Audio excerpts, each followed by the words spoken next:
मूल रूप से कर्तव्य महोत्सव होता है कि गुरु संसार में ज्ञान प्रदान करने के लिए आते हैं,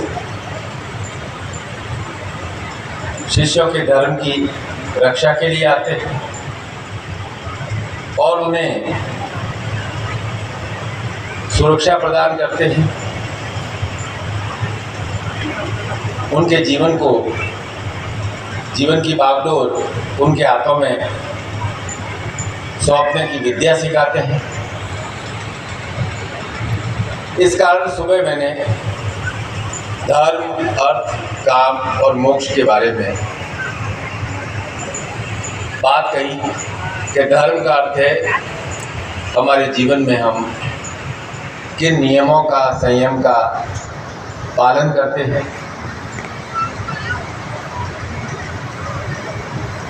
और अर्थ का अर्थ है कि हमारे हाथों पैरों द्वारा किस प्रकार से क्रिया संपन्न की जाती है, और काम का अर्थ है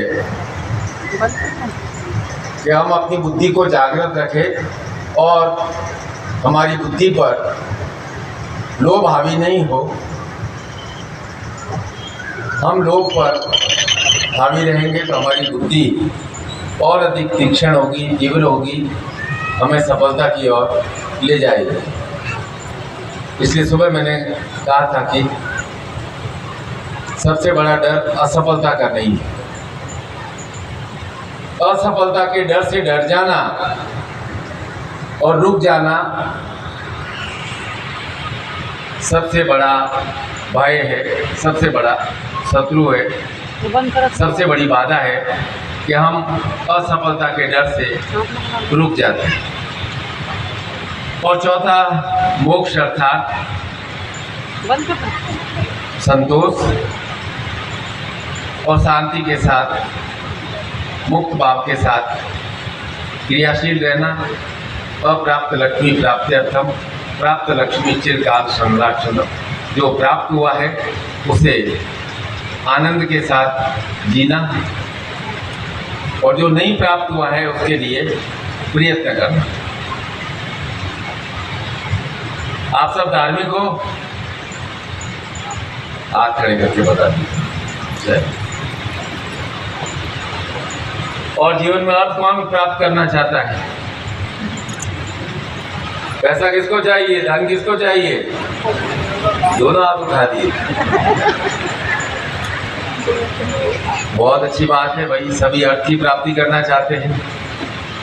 संसार में आए हैं तो जीवन का अर्थ भी मालूम होना चाहिए और अर्थ की प्राप्ति होनी चाहिए।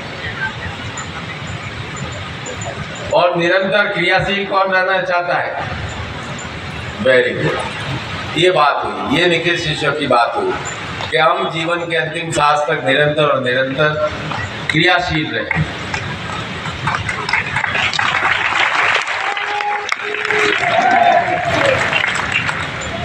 हाथ नहीं पकड़ेगा, अब तो हमारा बुढ़ापा आ गया है, ये अब तो हमें बहुत प्राप्त हो गया, अब बहुत है, अब क्या करना है। बच्चे संभाल रहे हैं, मैं तो रेस्ट करता हूँ। रेस्ट रोज करते हैं, 7 घंटे 6 घंटे रेस्ट के लिए बहुत होते हैं। इससे ज़्यादा आपको रेस्ट क्या चाहिए? इससे ज़्यादा चाहिए? उससे ज़्यादा रेस्ट करोगे तो शरीर बीमार हो जाएगा।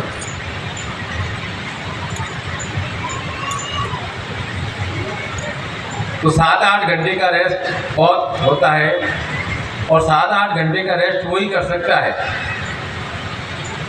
जो 16 घंटे क्रियाशील रहता है, चाहे वह जीवन की साधना हो, अर्थ की साधना हो,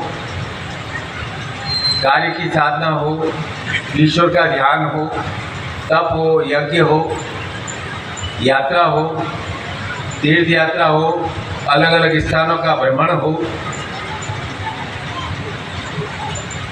और चौथा, मोक्ष, इसका मुक्ति का आधार क्या है कि अपने भीतर संतोष को आधार प्रदान करना।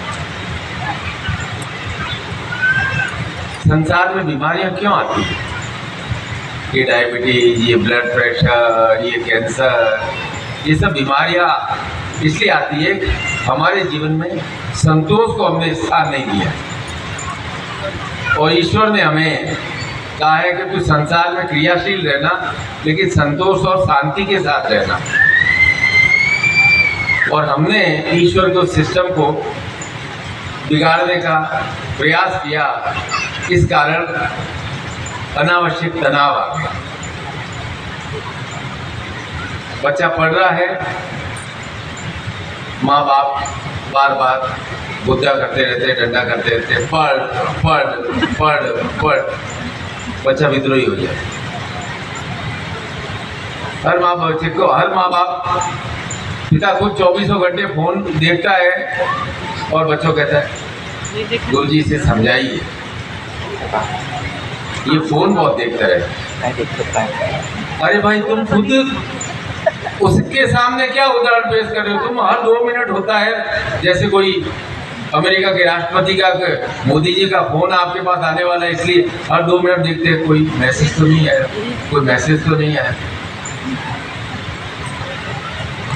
जब हम अपने परिवार के सामने स्वयं उदाहरण प्रस्तुत नहीं करते हैं और उपदेश देते हैं तो कोरा उपदेश होता है। आज अमृत महोत्सव है, ये 3 दिन का महोत्सव। तो आज मैं निखिल शिष्य इस संसार में किस प्रकार से बता सके, प्रकट कर सके कि हम निखिल शिष्य का क्या धर्म होना चाहिए, वह मैं बता रहा हूँ। तब यदि आप चाहे पीली चादर ओढ़े हुए हो, जा रहे हो या नहीं जा रहे हो, अपने आप संसार को मालूम पड़ जाएगा ये पर्सन कुछ विशेष है।